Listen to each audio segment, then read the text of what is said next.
பாகிஸ்தானின் குவேட்டா அருகே ஜாஃபர் விரைவு ரயில் மீது வெடிகுண்டுகள் நிரப்பப்பட்ட வாகனத்தை தீவிரவாதிகள் மோதி வெடிக்கச் செய்ததில் 24 பேர் பரிதாபமாக உயிரிழந்தனர்.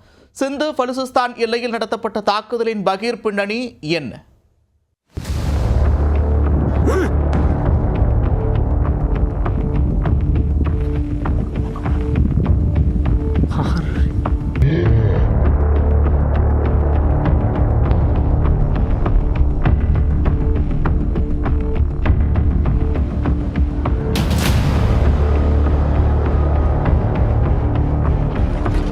भाई अपने को नहीं लगाना,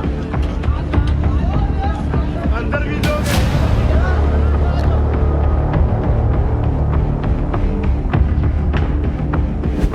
பாகிஸ்தானின் பெஷாவரில் இருந்து மேற்கு பலுசிஸ்தான் பிராந்தியத்தின் தலைநகரான வட்டாவிற்கு ஜாஃபர் விரைவு ரயில் சென்று கொண்டிருந்தது. இந்த ரயிலில் ஈத் பண்டிகைக்காக ராணுவ வீரர்கள் விடுமுறையில் சொந்த ஊர்களுக்கு சென்று கொண்டிருந்தனர்.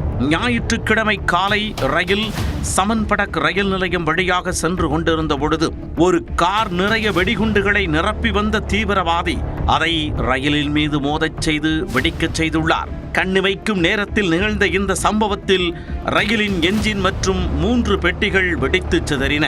சுமார் 5 பெட்டிகள் தண்டவாளத்தில் இருந்து சரிந்து விழுந்து சேதமடைந்தன. ரயில் பெட்டியில் பயணித்த சுமார் 24 பேர் இந்த தற்கொலை தாக்குதலில் உயிரிழந்ததாக கூறப்படுகிறது.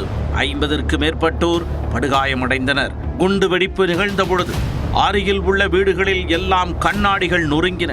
காலையில் உறங்கிக் கொண்டிருந்தவர்கள் பலரும் அதிர்ச்சியுடன் கண் விழித்தனர். பாதிக்கப்பட்டவர்களுக்கு சிகிச்சை அளிக்கும் மருத்துவமனைகளில் அவசர நிலை அறிவிக்கப்பட்டுள்ளது.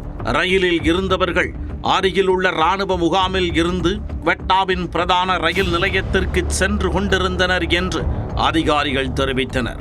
அங்கிருந்து அவர்கள் பெஷாவருக்கும் பின்னர் விடுமுறைக்காக தங்கள் சொந்த ஊர்களுக்கும் பயணிக்க இருந்தனர். பிரிவினைவாத குழுவான பலுசிஸ்தான் விடுதலை இராணுவம் இந்த தாக்குதலுக்கு பொறுப்பேற்றுள்ளது.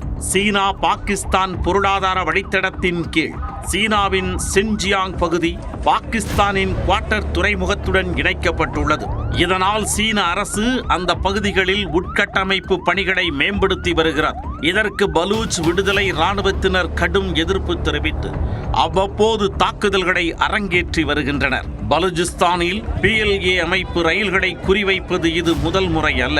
கடந்த 2 ஆண்டுகளில் பலமுறை ஜாஃபர் எக்ஸ்பிரஸ் ரயில் எந்த ஆயுத குழுவின் தாக்குதலுக்கு உள்ளாகியிருப்பது குறிப்பிடத்தக்கது.